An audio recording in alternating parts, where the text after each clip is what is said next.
My name is Carlton Cartwright, and I am the Executive Director for Veterans Memorial and Multicultural Histories Incorporated. And today is Tuesday, November the 23rd, 2021. And we're here at the Veterans Affairs Medical Center in West Palm Beach, Florida. And sir, what is your name? My name is Brian Bradley. Okay, Brian, and what branch of the service were you in? Army Infantry. Okay. What were you doing? How old are you, Brian? I'm 39. I'll be 40 in April. Okay. What city do you live in? I live in Port St. Lucie, Florida. Okay. And how long have you lived there? I lived for about 7 years.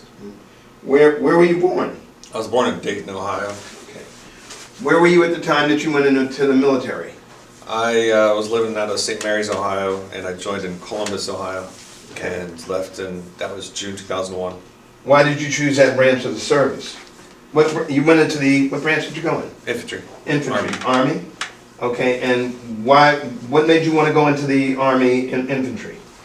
Ever since I was a little kid, I always thought I always liked all the movies and stuff like that. I thought it was Rambo as a little kid running around the woods, and did lots of hunting and stuff and camping out and stuff in the woods, and it just, when I found out that I could actually do all the stuff that I like to do for a living, it was, it was a no-brainer. So I chose the infantry. My recruiter was Special Forces, so he just kept like feeding all the stuff that I was really into. So it was great. Okay. All right. So you were in Ohio when you went in the service, right? Yes, sir. And so after you got all your paperwork done. Well, wait a minute. What you said you were in high school? Yes, sir. And you went directly from high school into the military? 2 weeks after graduation. Okay. So where was basic training at? Fort Benning, Georgia. Okay. How long was basic training? Basic training was 9 weeks, and then we had 6 weeks of infantry training right after that. So it's infantry training by infantry drill sergeants, and then so they do it all the way through. This like a whole 15 weeks. We don't even have a basic graduation. We just like, congratulations, you passed basic. Now we're doing official infantry training. Okay. So it's all in the same spot. Right. And what year was that? That was 2001, June 2001 to October. How long did you serve altogether? Just shy of 12 years. 12 years? 11 and a half. Mm-hmm. Okay. What rank were you when you separated? Sergeant promotable. Is that E what? E5. E5. E5P. I could have stayed another month, I was told, and got my 6, but there's no point in being something that you're not. So. Okay. All right. So after basic training, did you go to tech school at the same location? Yeah, at the same location. It was for infantry. Okay. And everything that we would do. So tell me about basic training. Basic training. Watching all the movies and hearing all the stories, like it was a lot easier than I made it. It was a lot easier than it wasn't as hard as I made it out to be at all. Really? Yeah, it came easy to me. It was fun. I was like I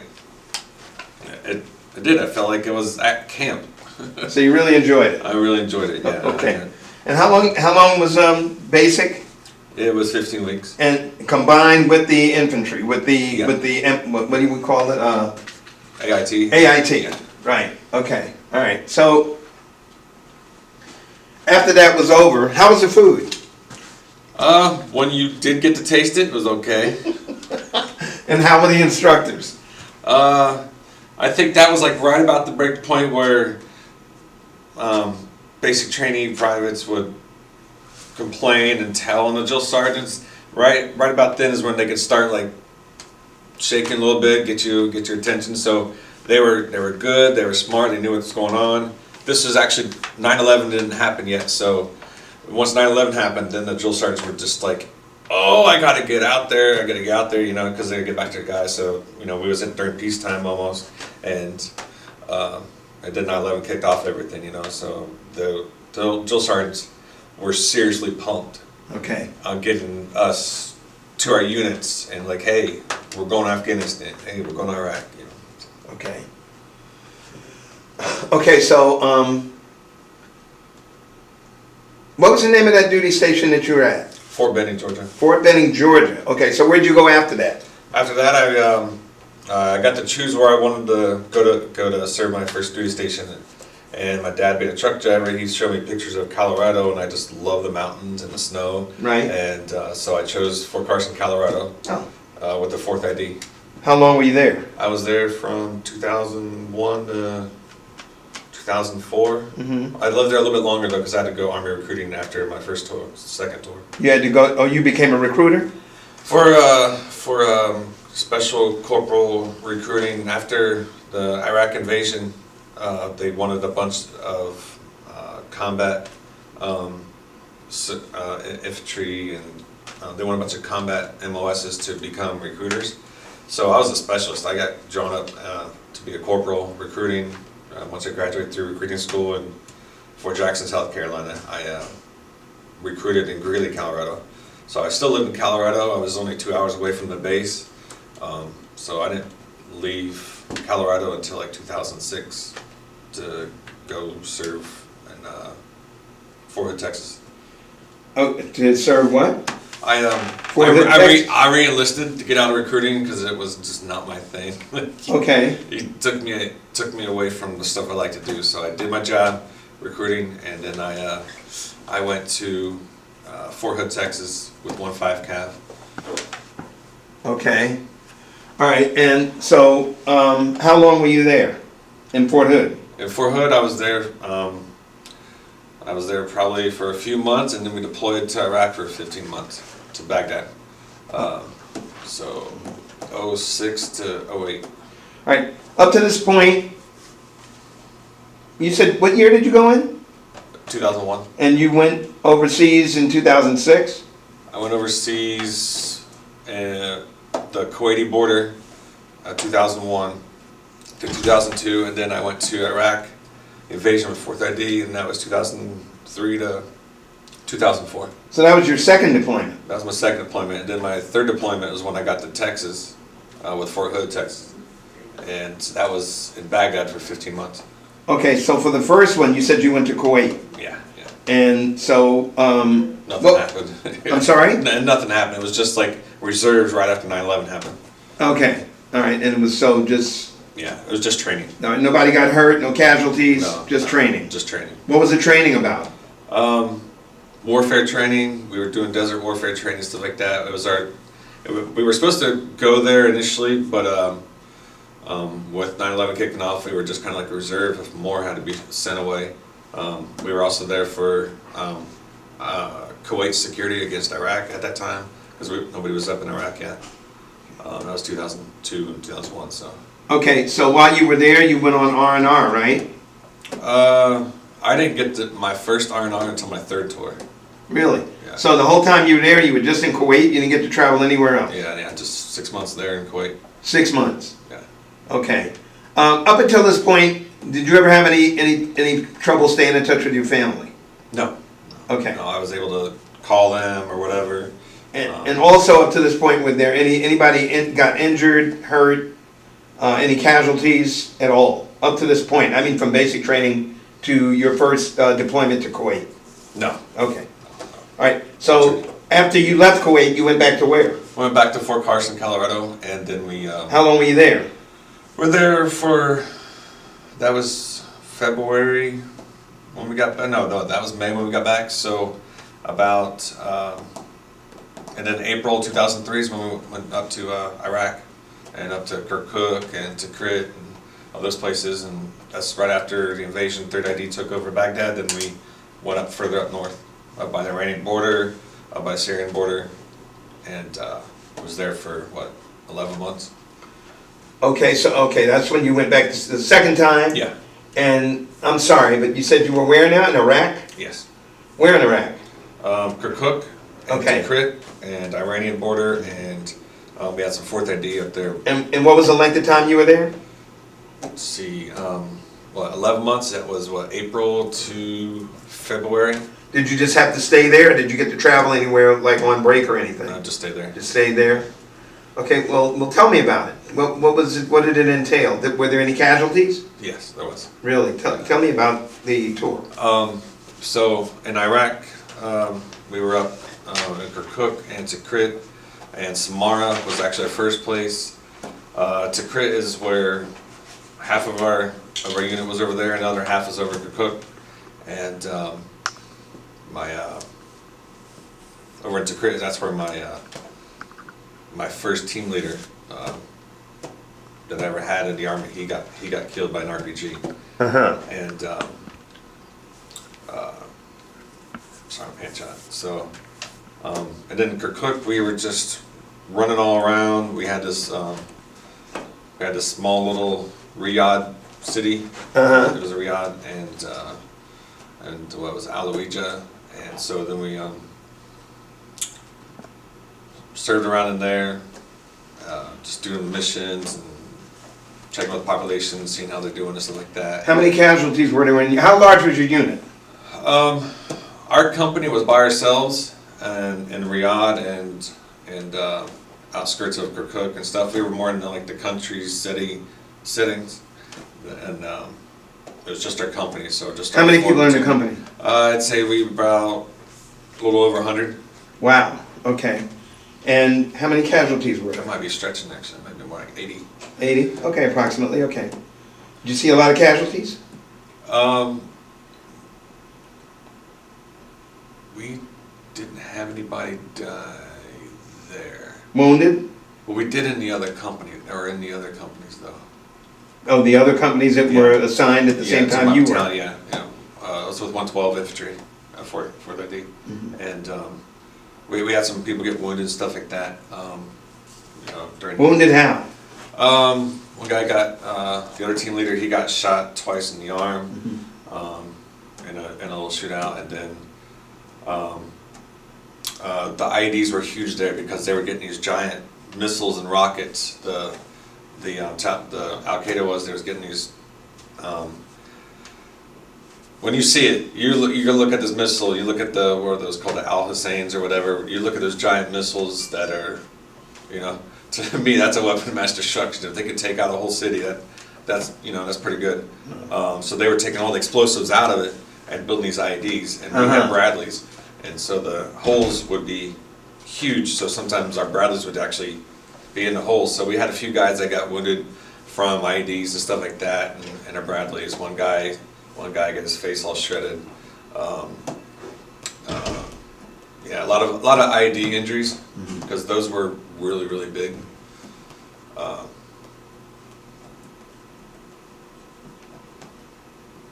Okay. It was when the war first kicked off in Iraq. It was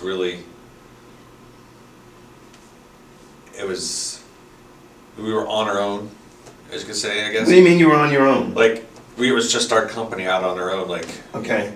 Compared to when I went back to Iraq in 2006, it was way different. There was people everywhere. Plus, I was in Baghdad compared to a country city,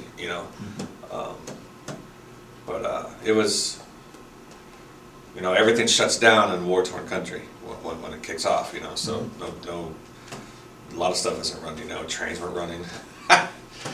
These guys actually took a train and they went by our station on the train and did a couple of pop shots at us, and it was seriously funny because it's a train. You're like, we know where you're going. Right. Okay. Yeah. So, but yeah, that was funny. I think that was one of our first engagements. When you say guys, what do you mean? The Iraqis? Yeah. The Taliban? Yeah. Taliban, Al Qaeda guys. Okay, so they commandeered a train. Just a one car. One car. And the engine, I take it. So yeah. So yeah. To So then they could just stroll right by. Yeah. Trains aren't running, it was kind of obvious when we see something coming, and then our walls are taller than we are, so we had like 9-foot walls. Yeah. But with them standing on the train, they were just a little bit higher. Right. And we were in a granary, and they just threw some shots at us, but nothing. They didn't hit us or nothing. Okay. We had the fighting was sometimes funny. You found humor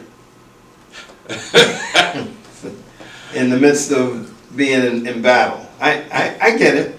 You can't, this is not about me, it's about you, Yeah. but I'm just like, you try not to lose your sense of humor over being Oh, in a dire situation, right? Yeah, it's Critical. all that warfare training that we do. We go to Fort Irwin, California. I've been there a couple times for desert warfare training. Fort Ord? Fort Irwin Irwin. in California. What part of California is that? That is kind of like Death Valley, Mojave Desert area. Okay, near what city? What's one of the? Well, I think it's the first one starts with a B before LA. It's in between Las Vegas and LA. Bakersfield? Bakersfield, Barstow. Barstow. Gotcha. So in that kind of area, that's where Fort Irwin is at, and so when we do warfare training, we're out there for a couple weeks to a month. When did you do that training? That was in between the Kuwait and first Iraq deployment, Okay. and then between my second and my third, I went out there again for more warfare training. Okay. And Your second and your third what? I've been deployed 4 times. Okay. And I've had 3 warfare training events, 2 in Fort Irwin, California, and 1 in Fort Polk, Louisiana. Okay. Oh, really? Yeah. Kind of like it's force on force, so it's op 4 against us. And so like they try to put us in the mindset, the war mindset, so that way when we go over there, we can react, we can do everything we need to do and stuff like that. So Okay. great warfare training. How long were those trainings? A month. About 30 days. Okay. All right. So that's why I think that's why we find humor in some, and they, we think it's funny, but some people are like, or media would be around and they're like, you guys are pretty calm right now. It's what we do. It's no different than somebody's calm at their job, yet they really like it, especially. Right. I know you never work a day in your life if you love your job. I got you. When you're infantry. Some of us would beg to differ, but anyway. But you liked your job. Yeah, oh, yeah. We got that. Okay, so so we did. Okay, so in between these tours, the entire time, I'll say you went to Kuwait, and the next place was the second place Was Iraq. was Iraq, and the third one Was Iraq and Baghdad. Iraq and Baghdad. Okay, and what was Baghdad like? Hell. What does that mean? We lost 19 soldiers that year, or that deployment. There for 15 months. We were based out of Fob Liberty. We were all over Amaria and Mansour district, and What Maria? Sorry. Amaria is the city right outside of the Baghdad International Airport. Right. And so between Fob Liberty and the Green Zone, you got Red Irish, and everything north of there is Amaria and Mansour district, and so we had that area, and there's been some documentaries and stuff on this place because it was kind of hell, and we helped bring them out. You helped bring who out? The community, they were just like at our. They're just a community just taken over, Huh? like a community taken over, Ah, by the bad people gang or whatever. right. That's actually right about the time that ISIS was starting up, What year was that? 2006, 2007. Okay. They were like small time then, robbing shit and stuff like that. Okay. I was going to ask you, what were the people like? What were they? How much interaction did you have? And A lot. I was a personal security detail for the Colonel Sergeant Major, so I was like their shadow, a bodyguard, whatever. And so we're always out because we're always, our main leadership needs to be out there with other units, other militaries, and the police force, as well as with the community. And so I've actually, the most I've ever been around the populace was that deployment. So I've been in a lot of meetings and outside of meetings and securing them, stuff like that. So generally, they liked us. They were happy that we were there. To me, because I'm a serious character analysis person, like I analyze so that I could see your character. being in Iraq twice, being in Afghanistan once, like, Iraq really needed us there. They really wanted us there. They were thankful. I've been hugged by men, women, and children in Iraq. Okay. In Afghanistan, didn't seem like that, you know. So like in Iraq, like they're a war-torn country. You said or who didn't dictatorship. seem like what? What's that? You said Afghanistan. Just appreciation of the military, of us being there. So Afghanistan didn't Nowhere is near. not like Iraq. not like okay. Yeah, like things would happen that they're not really fighting us. They're the bad, I'm gonna say bad people, the Taliban and Al Qaeda guys and some of the ISIS people. They were hurting the community. Mm-hmm. Of course, they get to attack us whenever, but we were responding to a lot of stuff that had nothing to do with military police. You know, it wasn't our military, it wasn't their military, it wasn't police, it was just bad hurting good. Gotcha. That's all it was. It was just about, it needed structure, and that's what we were really there for, is there for structure, to get them structure. Okay. Yeah, to be a good, a good alliance, a good, country that we can work together with.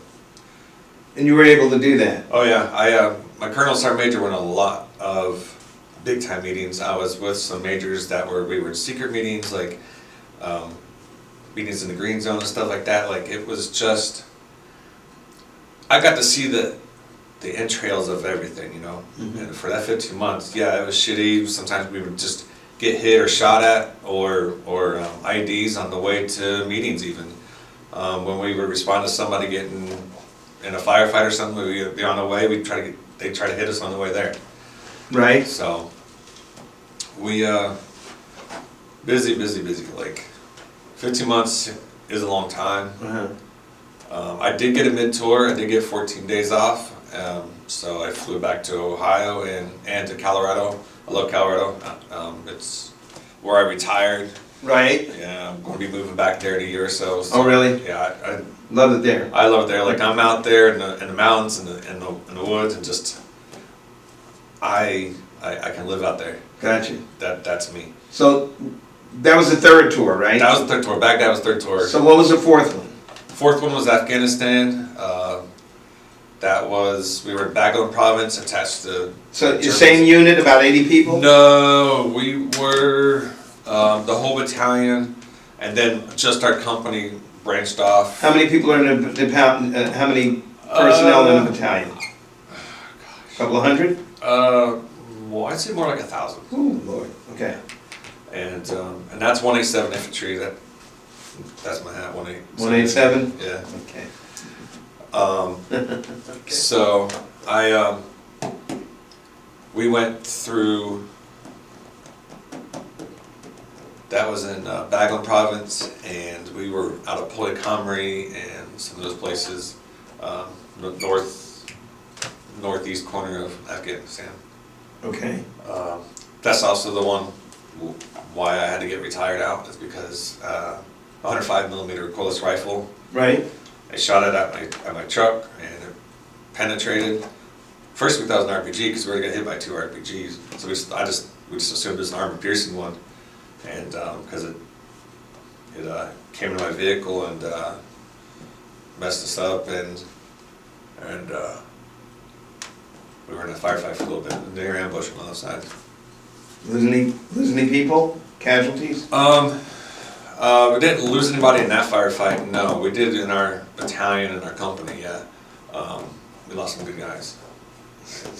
And, These are like a variety of engagements, I take it? yeah. Engagements, So, IEDs, RPGs. how long was this final tour? Final tour was, I left in March and went to March. I didn't make it till November, so I deployed out there in March. And I got hit in November. This was in 2010. And so, what was that? 9 months, 8 months that I was there. Okay. I was supposed to be there longer, obviously, but I got, they got me good. they took out the right hand, but Gotcha. not allowed to be, they can't deploy with one hand, as they say. They say, but, so since I was not deployable anymore and all that other stuff, so they processed me out in medical retirement. Gotcha. Retired from the Army now, full benefits and everything. Nice. Nice. Okay, so let me hit the script again. I didn't ask you, by the way, I know you enlisted, you weren't drafted, right? No. Right, exactly. Okay, so, when you finally realized, let me just double check this real quick. How did you get along in general with, officers and the enlisted? With the officers and enlisted, for the most part, we got along. Sometimes we would get an officer that would be kind of like a...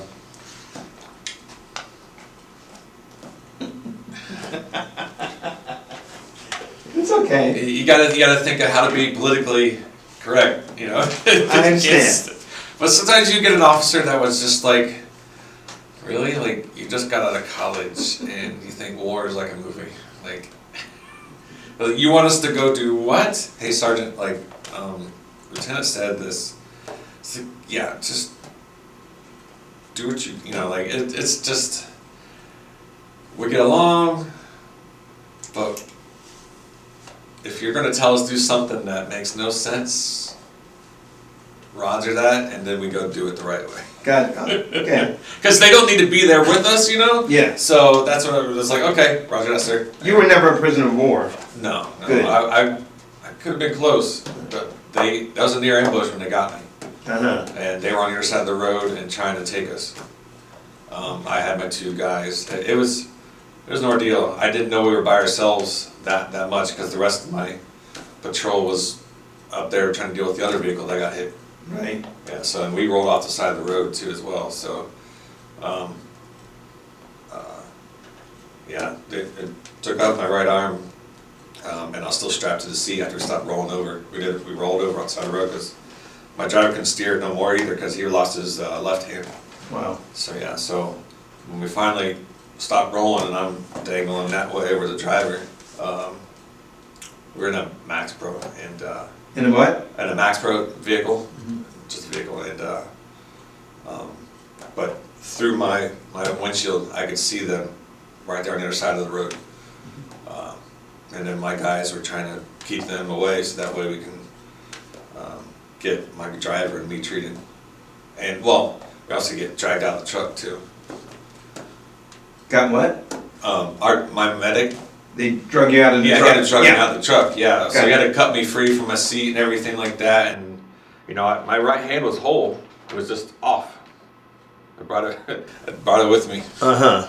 Okay. Yeah, picked that shit up and brought it with me. Yeah, you never know, it could get put back on. Right. We had that happen, we saved the, you know, we bring all your body parts. We had a guy that lost his leg in Baghdad, we just put it in a bag and bring it, put on ice. You never know. No, I understand. You see a lot of those situations, you know, Yeah. in civilian and in military life. You know, you want to hold on, you know, just in Yeah. case you can put it, Well, reconstruction, surgical reconstruction.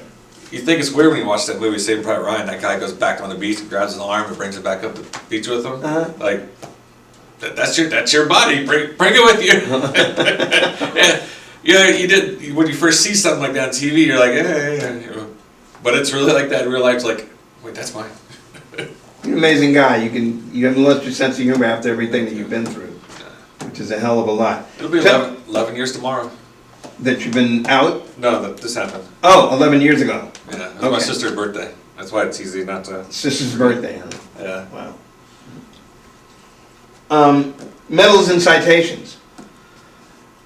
Yeah, geez, hard to rattle them off when you don't talk about them. Just tell me some. Um, They're all listed here? Yeah, they're on my thing. Oh, no, don't worry about that. Okay. Well, obviously Purple Heart, 3 ARCOMs, 3 AMs, 3 what? 3 Army Commendation Medals, Okay. 3 Army Achievement Medals, 3 Good Conduct Medals, Silver Recruiter Badge, Gold Recruiter Badge, Infantry, um, global war, expeditionary force, CIB, What's CIB? What is that? combat infantry badge. Gotcha. Some infantry don't have it. Somewhat? Some infantrymen don't have it. You got to go to combat to get a combat infantry Gotcha. badge. Yeah, of course, right.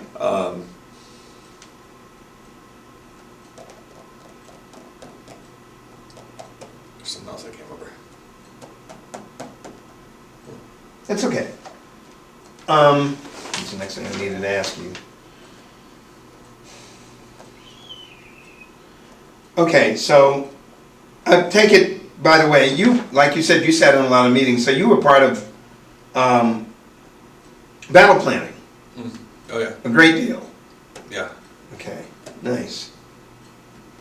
Okay, all right.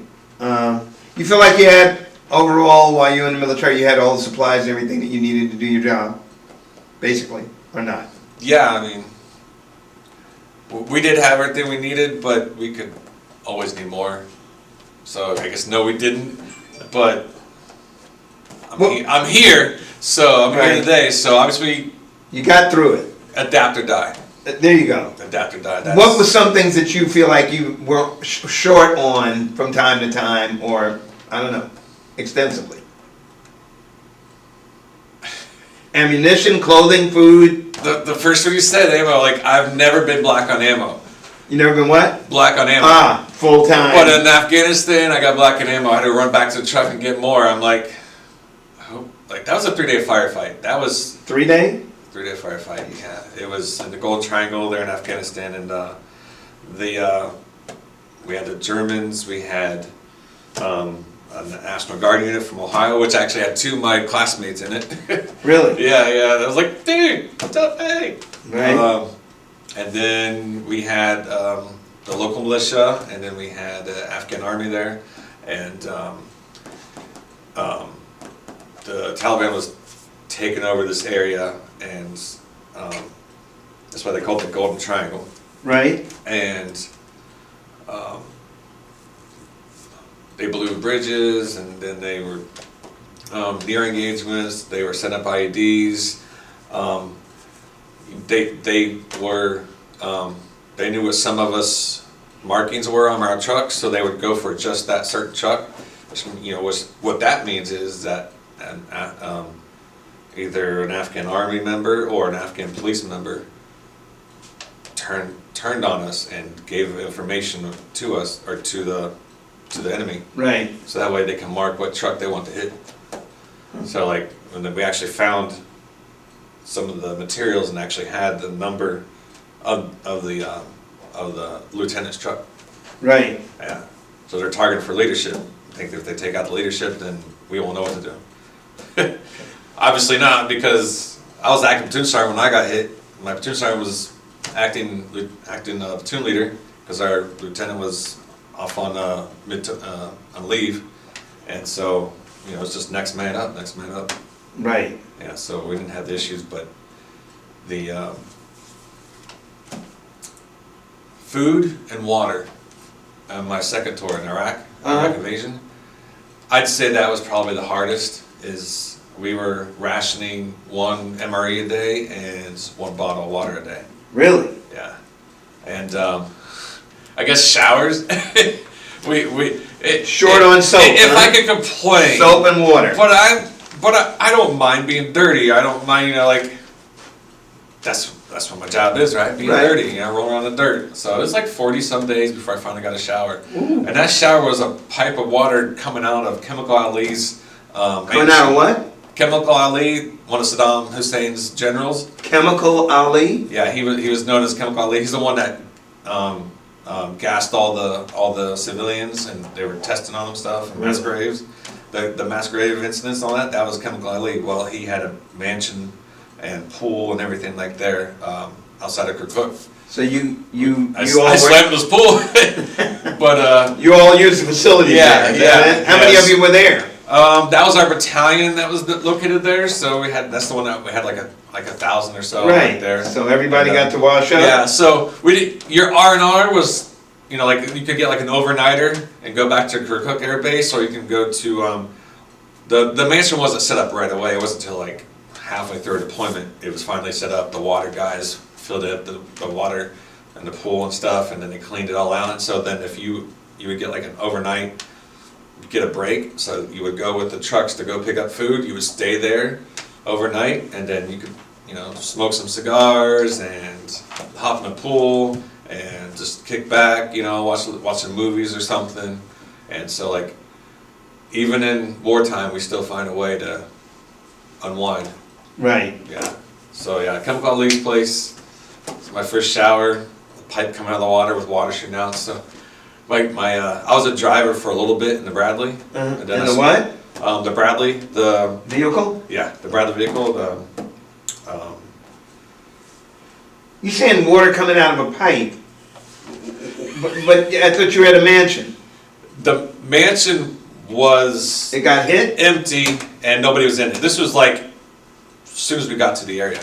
Okay. So like, we didn't know it was his place. We didn't know that. We just like, that's a big fucking house, you know. And then we saw the water looked kind of cleanish. So the what? We saw this water coming out of the irrigation system, coming out to the field, and so we just parked the Bradley, and my Gunner and I jumped out, and we just took turns taking a shower. Okay. With just a little bit of soap. And so you didn't go in the mansion into the, like a bathroom? Not for like, that was like not for like 6-7 more months later. Oh. Once we got it cleaned up and stuff.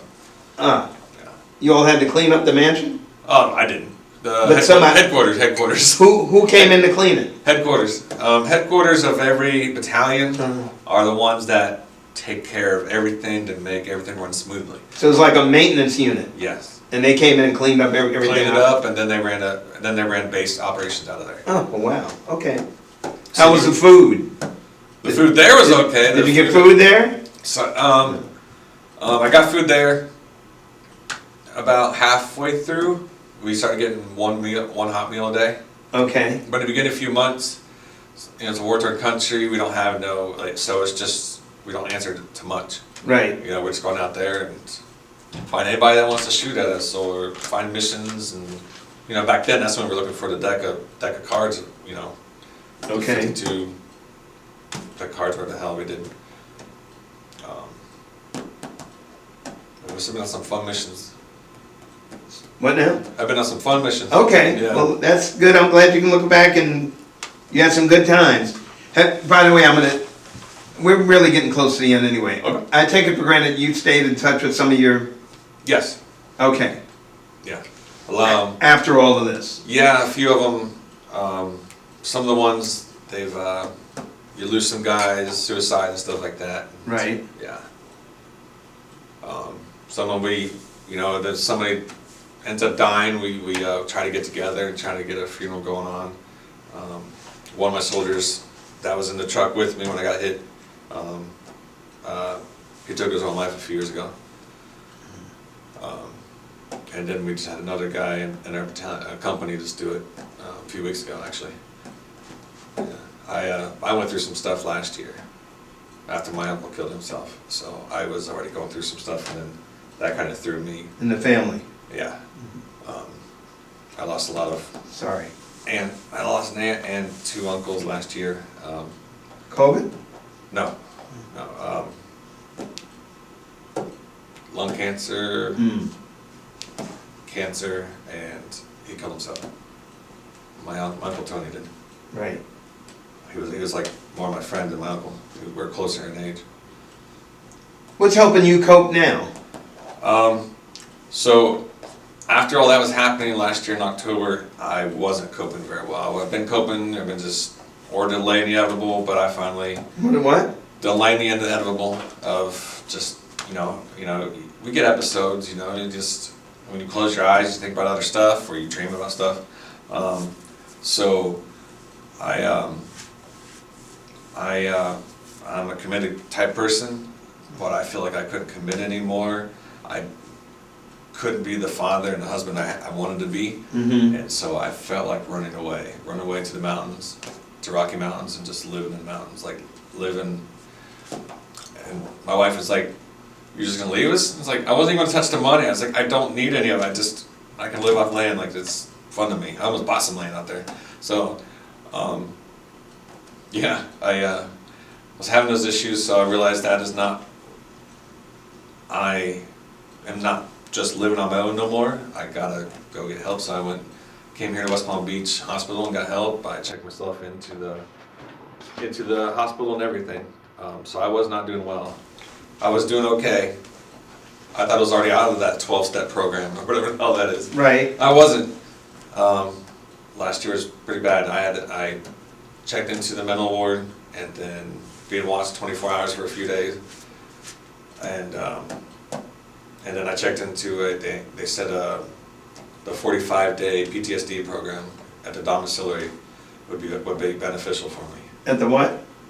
Domiciliary. Here? Yeah. I didn't know anything about it. I knew there was a new building over there. I just didn't know what it was called or knew anything about it, and I don't think I've ever heard the word domiciliary before. And being 45 days away from my wife and kids, like that sucked. Like, you know, and my wife is a champ. She was able to take care of everything. So I told them at the domiciliary, I was like, all right, I gotta fix myself because I can't be like that, you know. And they have what's called intrusive thoughts. That's what I figured out they were. And so I went and I told them I'll dive in to this PTSD program. I want to get back more to my normal than I know. My wife and I met 7 years ago. We got married and we had a kid, and I got an 18-year-old stepson, my kid. And she's never seen me like this. She's only known me because we didn't know each other when I was in the Army. Right. Until after I got out, that's when we met. Right. And so she's never met Sergeant Bradley. And I feel that's where I became again. It's because the PTSD program I went through in domiciliary, like, I jumped in. That first month sucked. Last year at this time sucked. I had breakdowns after breakdowns, and you know, with my uncle killing himself, that a couple months before that, like I was just, you know, it was the hardest I've had to go through something because of how it was making me feel. Like, it was surprising, but I knew I had to burst through that shit. You gotta face the enemy head on, and it's adapt or die. Well, I ain't gonna fucking die. You're gonna take me out. So, I faced that demons of want to those intrusive thoughts of do something to yourself or hurt yourself or something like that, or hurt somebody, or do like some of the things that was going through my mind that I'm not trying to think about is still happening. You know, it was really weird. One of the doctors, she said it's called intrusive thoughts. You know, a thought is just a thought. It's whether you act on it. Right. And I felt like a lot of things I learned from that doctor and the one at domiciliary, she is amazing. She knows her shit. Okay. Oh my gosh, she knows her shit. And they called me a sponge. My dad always told me you got to be a sponge. It's like, just take in everything that you learn from people. Just right. Take it in. You'll be a jack of all trades. My dad can do everything. My dad is jack of all trades. You need him to do something, he'll do it. You need to fix something, he'll fix it. Right. Like, I don't have as good as he does, but, so, they called me a sponge. I was there, Brian, every time we tell you to do something, you get it, and then when we're talking about something else to the rest of the class, like, you get it. Like, it's like, because my head is more clear now, I'm a sponge again. Okay. You know, yes, you got PTSD, but it's catch it, check it, change it. If something's bothering you, catch it, check it, change it. And that was always my issue. And then so I got rid of those intrusive thoughts for a little bit. Of course, they're around. Yeah, it's still kind of, thoughts still go through you, but those are just a thought. Thought is just a thought. Okay. And so that's kind of my issue over the past year, is that's how I've been getting through. This is how I get through. I apply everything. Are you mindful? Is your mind full? You know, like, it's after war is the hardest. After combat, after injuries, after death, that's the hardest. All that military was fun and easy. Right. I'd do it again in a heartbeat. And do you feel like there's anything else that you'd like to share? I mean, so after the service, I guess you got full disability? Yes. Okay. Are you working now? No, I'm not working. I'm volunteering. Right, I see here at the that, West Palm, right? yeah. But, so And taking care of, as- how many kids do you have? I got 2. Okay, and how's the 18 other one? 18 You and said 5. 18 and 5? Yeah, she's 5. It's the most funnest age because she was an infant. I felt like breakable, you know, like it's like, oh gosh, I did drop her twice, but not like I fell underneath her, Yeah. so that way she didn't fall on the ground. Right, right. And you know, like I couldn't wear my prosthetic for the longest time because you know it's hard. So, but now you know she's raised up in a world with amputees, so she's gonna be a great kid. Right. So my the volunteering thing, you know, like after going through, I went through the domiciliary stuff last year, and like I was helping out other people inside the domiciliary. Nice. I was like, once I felt more mental clarity, Mhm. I started taking over. I started being Sergeant Bradley again. I was like, I was making them, excuse me, I was making them at the domiciliary, the staff, put me in charge of things. Right. It's like, I got it. You know, like, now that my mind's a little bit more freer, I gotta occupy it, you know. So, volunteering, taking charge, setting up classes, doing Tai Chi. I do a lot of Tai Chi now. Okay. I take some very extensive Tai Chi once a week. Not for the past 2 weeks, I broke my damn toe. But I was doing Tai Chi classes, just help lead them, even though I was only using YouTube videos over there. But I was getting the other patients there in the domiciliary to, you know, do some other stuff, not just. I like entertainment to happen. I like fun to happen. So like I want people. I love seeing people happy. So Gotcha. I love to cause that happiness. So somebody was down over there, I'd get them into some games or something like that. You know. So volunteering is where it's at for me. I got to do something around military because it's the brotherhood. It's the family that I love. And so that's why that's why I started volunteering. My wife's all into it too. My daughter is, because she. You don't mind me asking, what does your wife do for a living? Is she a housewife?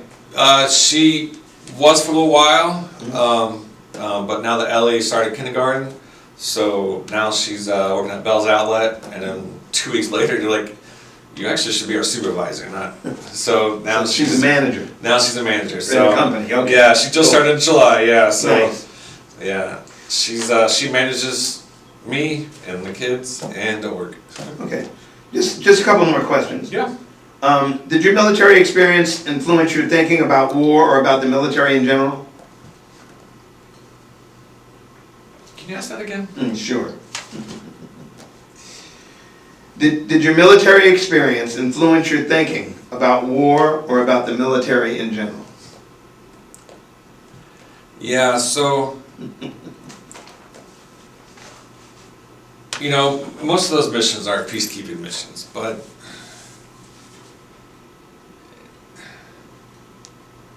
it's obviously not like the movies.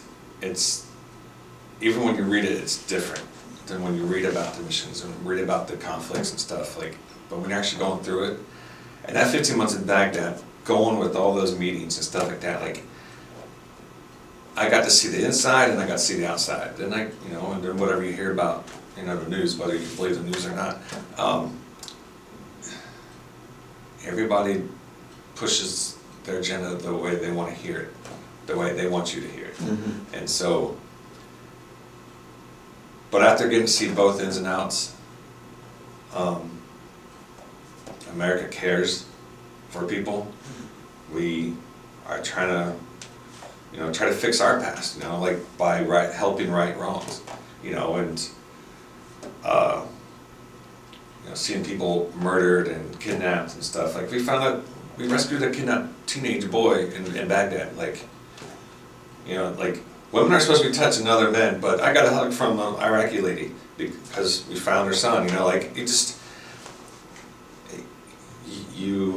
when you get to see the inside stuff. Mm-hmm. And you've seen the outside first, you're like, oh, that's how it is. Oh, that's how it is. I believe there's some places we should be and there's some places we shouldn't be. lost my arm, we should have been there, but, Okay. you know, because they weren't thankful, they weren't happy about it and all that stuff in Iraq. You know, like, people cheering for you on the side of the road as you're coming up, an Iraq invasion, not just looking for handouts, they're just happy, you know, and I listen to the interpreters. When interpreters tell my leadership or they tell me what the person said, I take that to heart, you know, Right. like, oh, thank you, thank you, like, we shake hands again, it's like,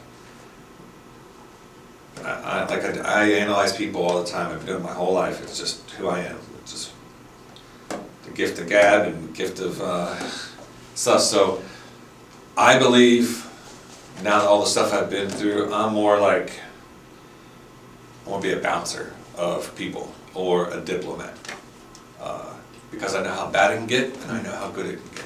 Okay. So it's really made me more peaceful. Mm-hmm. And just because you know how to fight doesn't mean you need to. Gotcha. Just Let. that I think that could sum it up. Just because you know how to fight doesn't mean you need to. Uh-huh. Nice. Last question, how did your service and experiences affect your life? I guess along with the last question, I'm less passive aggressive. All right. You put up with people's shit because you fought for their freedom. Even though they're not doing their freedom the way you want their freedom to be, Uh-huh. everybody's an individual. Everybody should be who they want to be.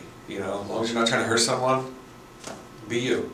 And acceptance, I think, is probably the biggest thing that I've taken away by meeting all the people around the world I've been, Right. all these different countries I've been to. Uh-huh. I travel to other countries just because, like, I love to see the world, and it really humbled me and made the world so much smaller. Like, shit, I can go to another world. That's how small the world felt to me because I've been almost every continent. So like, it's pretty cool. What continents? I haven't been on Africa though. I haven't been on Africa. Where Not else? yet, not What yet. continents have you been? Europe, Asia, the Philippines, Central America, and go to South America. So South America and Africa, I haven't been to yet. Was that on vacation or in the military? Both. Both. Yeah. Okay. Both. What were you doing in the Philippines? That was my mid-tour during Afghanistan. Uh-huh. Instead of going back to the United States, like for mid-tour, I'm a single guy. Like, if the Army's gonna fly me wherever I want to, round trip, Uh-huh. and I got all this money saved up from tour. Yeah.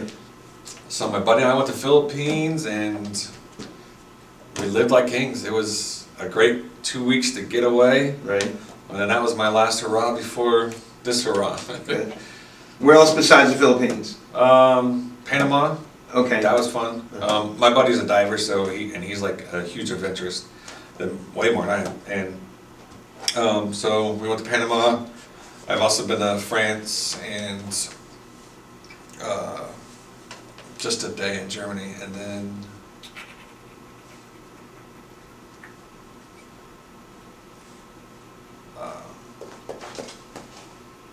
I'm forgetting one. What part of the world? Um, What are you thinking? Oh, it was just the Middle East area. Okay. Yeah. All right. Well, I want to thank you for your service, Thank you. Thank you for your support. and I Thank you want for to your thank service. you. I'm sorry. Thank you for your service. Absolutely. Yeah. And I want to thank you for a great interview.